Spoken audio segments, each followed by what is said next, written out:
CM Nitish का क्या है सिवान मास्टर स्ट्रोक, किस लिए खुश हो रहे हैं पीएम मोदी, विपक्ष क्यों नहीं लगा रहा नीतीश के मास्टर स्ट्रोक का अनुमान। आइए जानते हैं खबर को विस्तार से। बिहार के मुख्यमंत्री नीतीश कुमार ने शुक्रवार को अपने चुनावी राज्य के लोगों से पीएम मोदी के प्रति आभार व्यक्त करते हुए कहा, जिन्होंने 2027 में जनसंख्या जनगणना के साथ साथ जाति जनगणना कराने का फैसला लिया है। सिवान में एक रैली को संबोधित करते हुए जिसमें पीएम मोदी भी शामिल हुए, नीतीश कुमार ने कहा कि जाति जनगणना का आदेश देना एक बड़ी बात है जो केंद्र ने की है।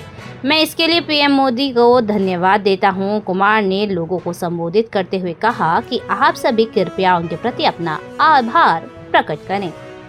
जाति जनगणना में राष्ट्रीय जनगणना के दौरान व्यक्तियों को जातिगत पहचान को व्यवस्थित रूप से दर्ज करना शामिल है।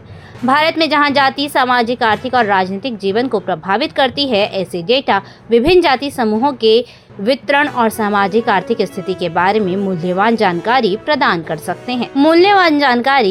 कर सकते हैं। 1881 से 1931 तक ब्रिटिश शासन के दौरान जाति गणना जनगणना की एक नियमित विशेषता थी। हालांकि 1951 में स्वतंत्र भारत की पहली जनगणना के साथ सरकार ने अनुसूचित जातियों और अनुसूचित जनजातियों को छोड़कर इस प्रथा को बंद करने का फैसला किया।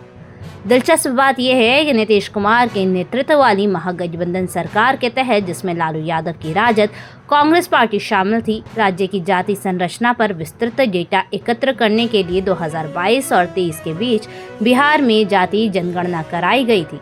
बाद में 2023 की दूसरी छमाही में बिहार सरकार ने जाति आधारित जनगणना पर अपना सांख्यिकीय डेटा जारी किया। आंकड़ों से पता चलता है कि राजनीतिक रूप से संवेदनशील 113 जाति समूह, जिन्हें अत्यंत पिछड़ा वर्ग एबीसी के रूप से जाना जाता है, जो 36% के साथ सबसे बड़ा हिस्सा बनाते हैं। डेटा में पता चला कि अन्य पिछड़ा वर्ग 27% के साथ, जो राज्य की कुल 13.7 करोड़ आबादी का 63% है, ये सभी मिलकर पिछड़े वर्गों का सामाजिक रूप से बड़ा हिस्सा बनाते हैं। राज्य की आबादी में मुसलमानों की हिस्सेदारी 17.7% है, जिसमें ईबीसी और उच्च जाति के मुसलमान शामिल हैं। आंकड़े सामने आने के बाद सीएम नीतीश कुमार और उनके तत्कालीन डिप्टी तेजस्वी यादव ने कानूनी उलझन से बचने के लिए इसे जाति आधारित जनगणना कहने का फैसला किया, न कि जाति जनगणना।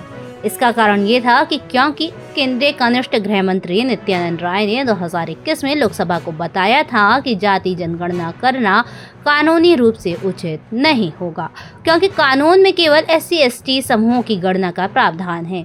जातिवार ब्यौरा दर्शाता है कि हिंदुओं में उच्च जाति समूह, जिसे भाजपा का मुख्य आधार माना जाता है, केवल 10.6% है, ब्राह्मण 3.7%, राजपूत 3.4%, भूमिहार 2.9% और कायस्थ 0.6% है। बिहार की जाति गणना में 2023 बिहार की जातिवार जनसंख्या में तत्कालीन संयुक्त बिहार और झारखंड क्षेत्र के 1901 के आंकड़ों की तुलना में थोड़ा विचलन दिखाई दिया।